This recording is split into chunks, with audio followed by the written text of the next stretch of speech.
All right, here's my replacement REDARC BCDC 1240D. I had this working pretty good for about a month, and then they talking with them, that sounds like something, some sort of internal fuses or something like that busted. But now here's my auxiliary battery, and I've got a temporary charge controller on it. I'm gonna start keeping this little guy. I'm trying to think, look at the brand. I don't even see a brand on here, so I don't even see a brand on this thing. I guess it's some sort of knockoff. I thought they said, at one point it said it was like Morningstar or something like that, but I mean, you would think a decent brand name like that would have it everywhere on it, so. But maybe it's not. This did come straight from China somewhere. However, I mean, it seems like it's doing pretty good. It's charging up, which that would normally be a little bit high, but during bulk charge, I believe around 14.2, 14.4, something like that, is normal on a gel, an AGM type battery. Now, I wasn't able to get that guy to work. I've not messed with it that much since then, though. Because I run most of this stuff off of, I know this is all cluttered, but I've been going through temporary setups.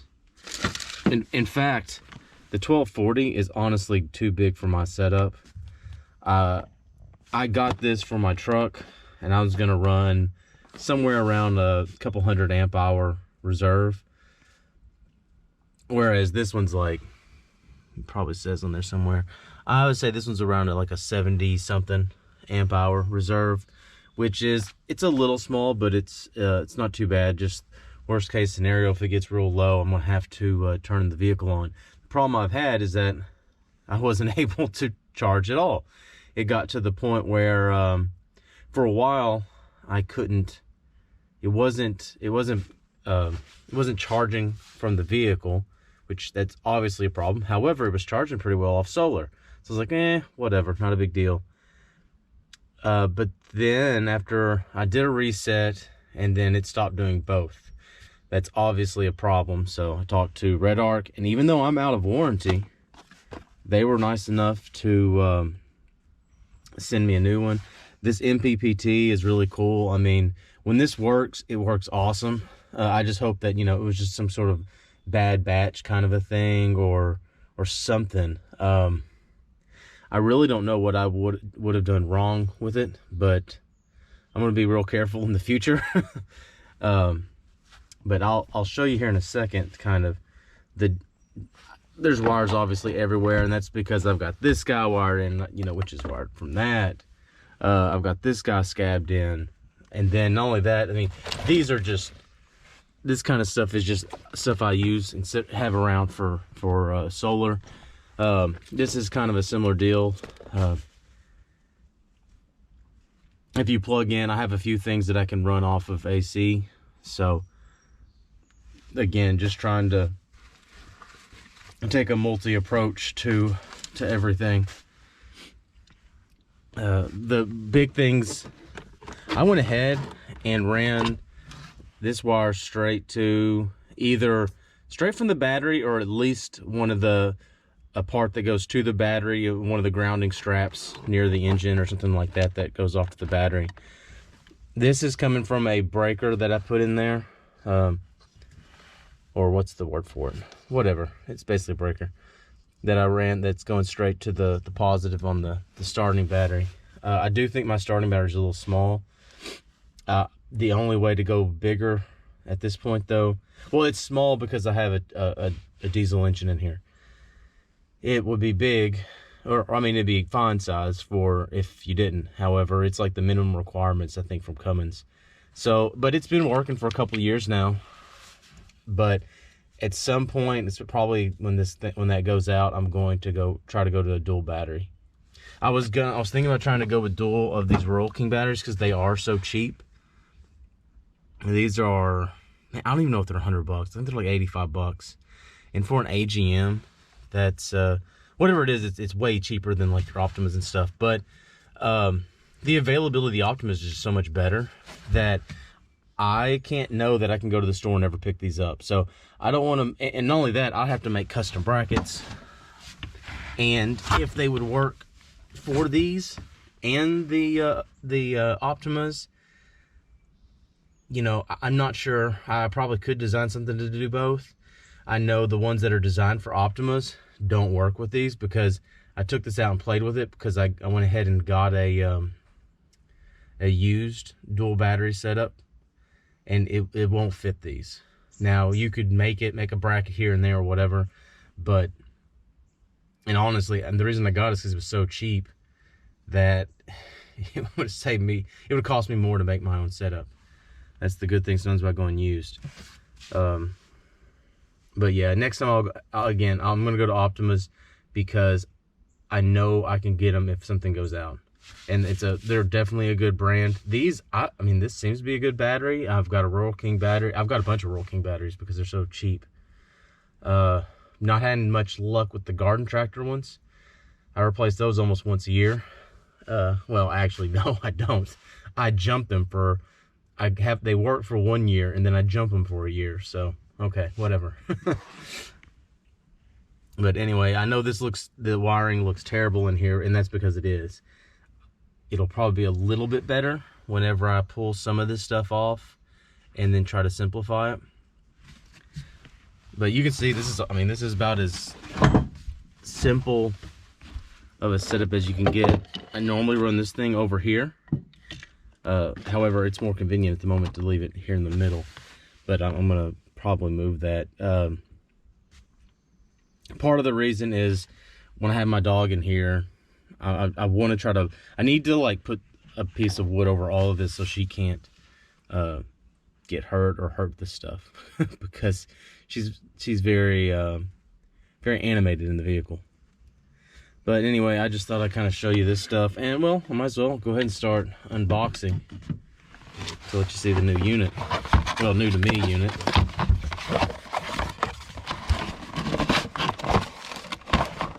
And here's the question. Okay, I'm getting a bunch of these stickers. I'm wondering where I should put these. I feel kind of strange putting them on the windows because I feel like that needs to be for seeing out of. But I don't want to be too crazy with all mine. I want to do just a handful. And I'm not definitely have no sponsors. So now they also gave these splice guys. I'm really not sure the right way to do it. I'm going to try to use my hydraulic crimper and make the connections that way. But honestly, I don't know the right way that I'm supposed to crimp these. But that's what I'm going to try to do. And if I feel like they don't work, then I'll do something different. All right, let's show you the unit.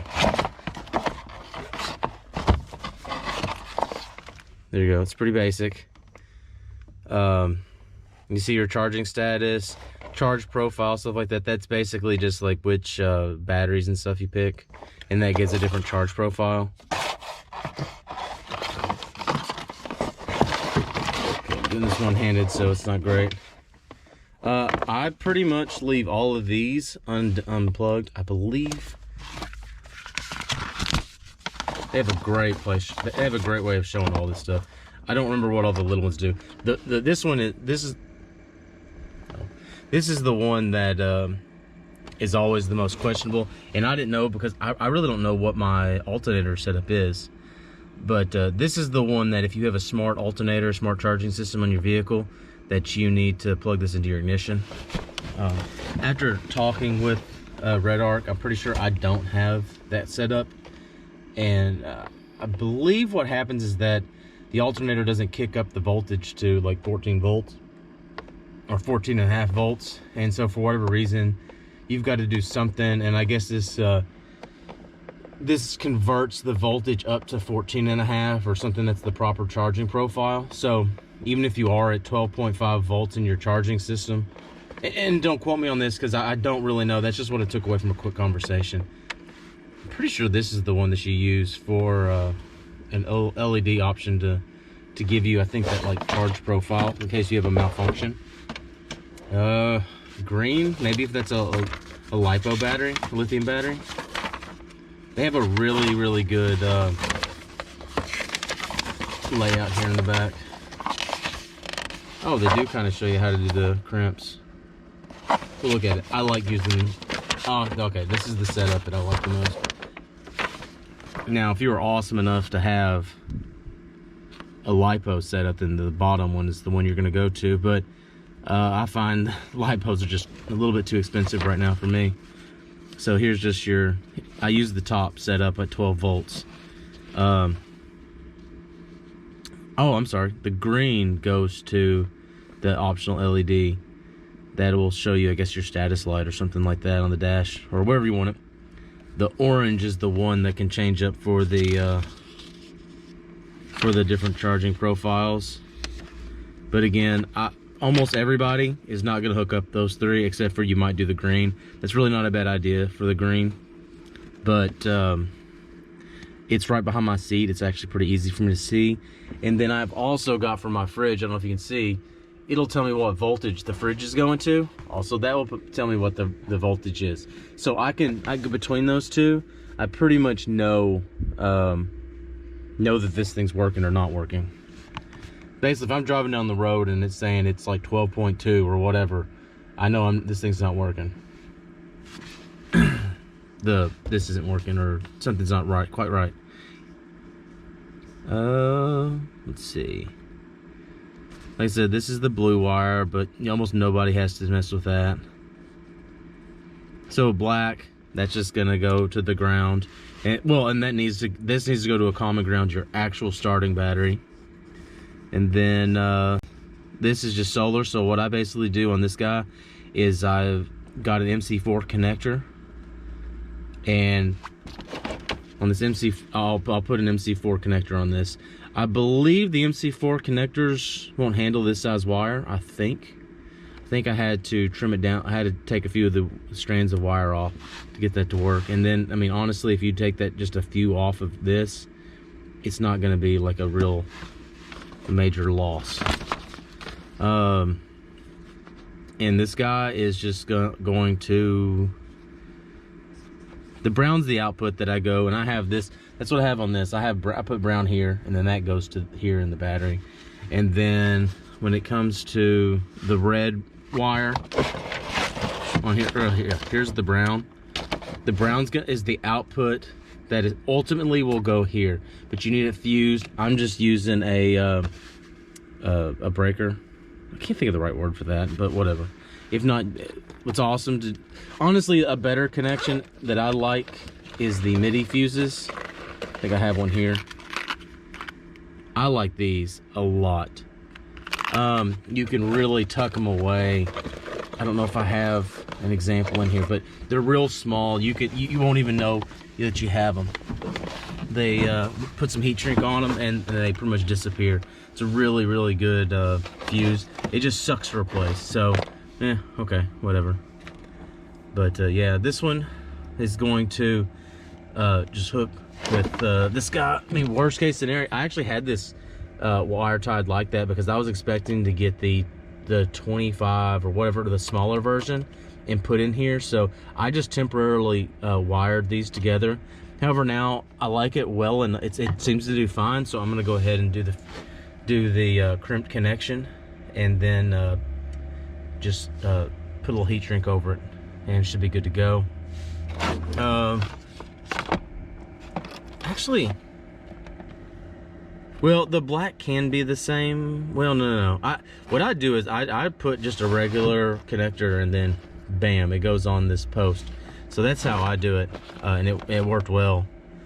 Again, I put an MC4. I put your regular cable, kind of like that, a lug, wired lug or whatever. That's what I put straight on this one and go out here. And this guy, well, no. Maybe I'll take that back. I may have done something different. No. Actually, I think what I did is I had this guy, you know. Oh, I think I temporarily, yes, I think because I think I had to extend, and so I had to put these two together to make them go. So I will put that to the black. And let's see how they're showing to do with the black on here, if you can see it. Yeah, okay, so it just goes to the ground. However, if everything goes to here in this ground, you know you're good to go. So it's a good place to put it. So I think that's what I did, because that's actually, because I have this thing set up side by side. That's probably what I did. And I'll do it again. If it doesn't work, I'll show you. And I'll try to show you how I do this. But I mean, when you just hover over trying to do these connections, I'm not good at figuring out how to get you guys a shot, because I'm not a cameraman. Okay, so to explain all these, this guy's the red from the starting battery. This is the common ground to all the batteries, all my grounds in the car pretty much. And this is the one that's going to go to essentially goes to the auxiliary battery. I mean, I guess technically you could have a lug and bam, right to there. This isn't going to be long enough. Plus you want this thing fused. So do that, do a MIDI, do whatever copy you like, but remember that it's going to have to be probably a 40 or 60 amp fuse for this guy. So look that up in your manual. I think I use a 60 amp. Yes, this is a 60 amp, I believe. Well, hell, I can bring it over here and show you. Yep, I'm using a 60 amp. So honestly, I think it's pretty simple. And then that's got an MC4 connector. I'll do that. And then I have to hook up another MC4 connector, which I have over here somewhere. Basically, I have just a section like this. I don't see it. Oh, I'll show it to you in a bit when I find it. But again, it's a pretty simple setup. Everything is. So I need to disconnect all this old stuff,